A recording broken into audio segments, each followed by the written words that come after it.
privilege to be part of this forum. I was very, very pleasantly surprised that Henry ranked as highest. Thank you, mate. You just told a great story, Mike. It's a bar for us to aim at. Congratulations on all that you've achieved, please. I'll talk about MB's perspective. Our purpose is to grow New Zealand for all. The grow relates to the economy, and for all is to capture the idea of growth that benefits all New Zealanders. And we believe fundamentally that our economic future will be much stronger the more deeply interconnected we are with the rest of the world. We are a small and remote trading nation, and we always will be. And that means in particular in the modern world, much deeper integration with the Asia-Pacific region, particularly the Asia-Pacific peoples elements of that geography. Much of our work is focused on deepening those international connections, and we work with many partners in that endeavour, including New Zealand Trade Enterprise on over here, and many others. And that deeper international connectedness goes hand in hand with increased diversity. Immigration, for which we are responsible, is one of the sharper elements in the diversity debate. You only have to follow what's going on in Europe at the moment to realise that, to look at what's happening in Australia, and even what you describe, Conair, some people are seeing that as an immigration issue, even though in fact it's not.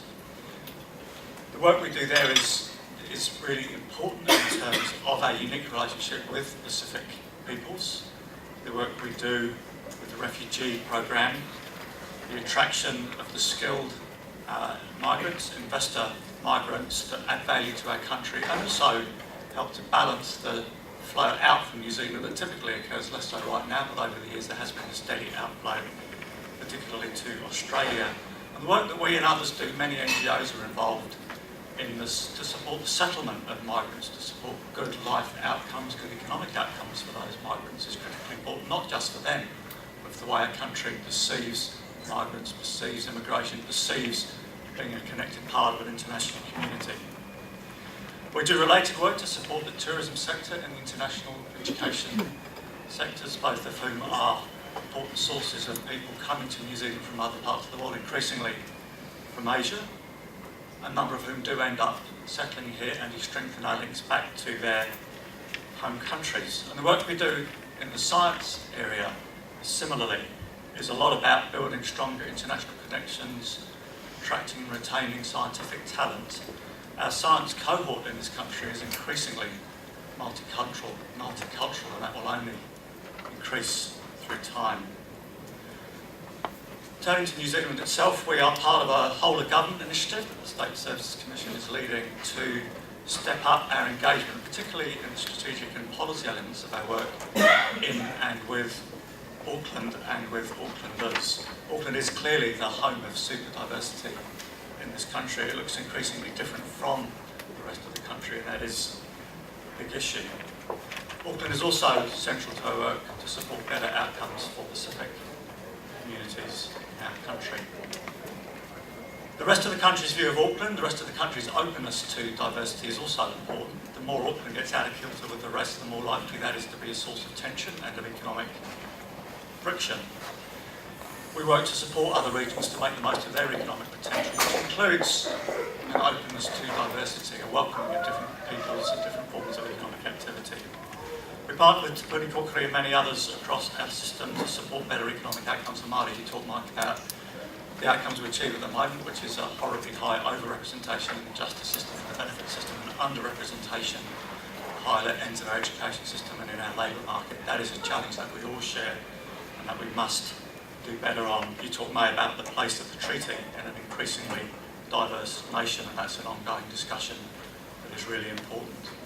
We also do work in the labour market and with the skills system to ensure that minimum employment standards are respected and enforced. Many migrants are at risk of being exploited in their workplaces, often ironic by employers from the same ethnic background. We also work to remove any barriers to high levels of participation across our labour market, including for women and for different ethnic groups, and to address issues such as pay equity, which is something we work with the State Services Commission on at the moment, and which is a big issue. So this question of diversity, of our position in the world, our connection with the world, getting closer to the world and how that's flowing through to our domestic economy is absolutely central to the work that we do with many others in this room to support better economic outcomes for our country, which will enable a better quality of life for everybody who lives in our country. Within MB itself, we've recognised the importance of diversity and of inclusiveness, which has to go with diversity. The reasons that you all, I think, will share there's a strong business case that diversity makes organisations more effective, as long as it does come with inclusiveness. And to echo what Mike said, albeit that it's less critical for us, but being more like the communities that we serve. So we've had a range of initiatives. We've got a diversity leadership group. We've got a very successful women in leadership program, which has seen very, very high levels of participation by women and some involvement by men too, which has been good to see. We've been engaging on things like flexible work policies. Today, we've got a Pacifica hub on our intranet that's very active. We've been raising awareness, like others, of unconscious bias and trialling methods of recruitment to try and address the risk of unconscious bias, and targeting Māori and Pacifica graduates in our recruitment activities. And we've also strengthened our policy presence in Auckland, recognising the unique challenges and opportunities in that city. I have made supporting our diversity initiatives one of my personal priorities and will continue to do so. We've got a long way to go. I echo what Mike said. We've made real progress. I am proud of what we've achieved at this point. If I look at our senior management, it is still dominated too much by, particularly by white males, my kind of age, probably a bit younger than me on the whole.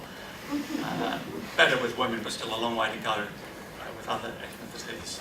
So I am proud of what we've achieved, and I do believe fundamentally it strengthens our ability to deliver on our purpose, which is to grow New Zealand for the benefit of an increasingly diverse nation. Thank you.